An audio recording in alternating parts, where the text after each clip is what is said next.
Hello everyone, आशा करूँ आपलोके सकलोए भाले आछे। मैं एतिया आज बनाब लैसो कठाলৰ सब्जी।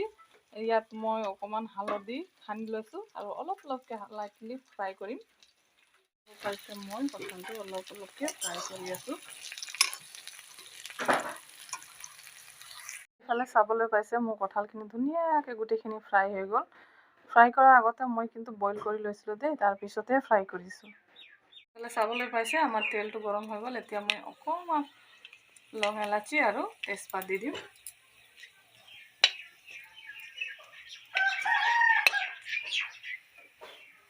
केঁচা जलकिया और पियाज।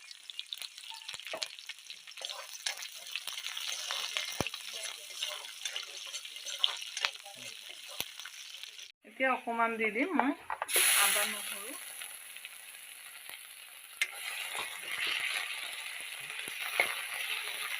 এতিয়া মই অকমান জিৰা দি দিম ইয়াত।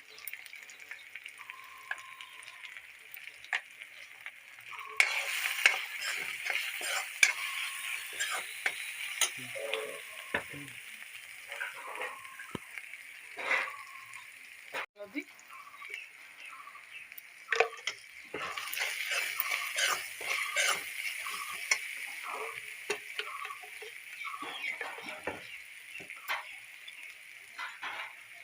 और 2 চামুচ জলকীয়া পাউডাৰ।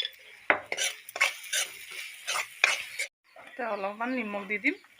নিমখটো বইল কৰা সময়তো দিছিলে, সেইকাৰণে বেছিকে দিয়া নাই, অকমান দিছোঁ। অকমান পানী দি দি মছলাটো ভাজি ল'ম। আপোনালোকে চাবলৈ পাইছে মোৰ মছলাটো ফাইনেলি ভাজা হৈ গ'ল। এতিয়া মই ইয়াত ফ্ৰাই কৰি থোৱা কঠালটো দি দিম।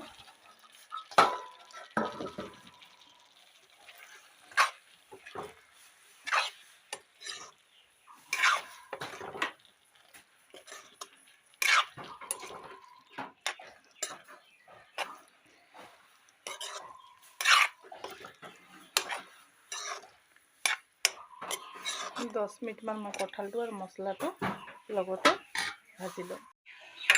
আৰু এইফালে মোৰ মছলাৰ লগত কঠালটো ভাজা হৈ গ'ল। ধুনীয়াকৈ কালাৰ আহিছে, খাবলৈ পাইছে। এতিয়া মই অকণমান পানী ঢালি দিম।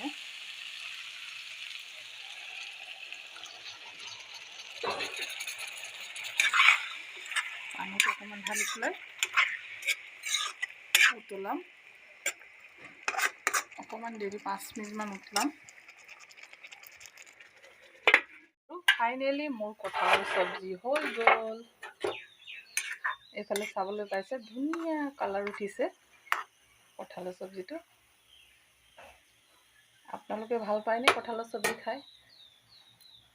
যদি মোৰ কঠাল সবজি বনোৱা ভাল লাগিলে আপোনালোকে নিশ্চয় লাইক কমেন্ট আৰু মোৰ চেনেলখন সাবস্ক্ৰাইব কৰি দিব।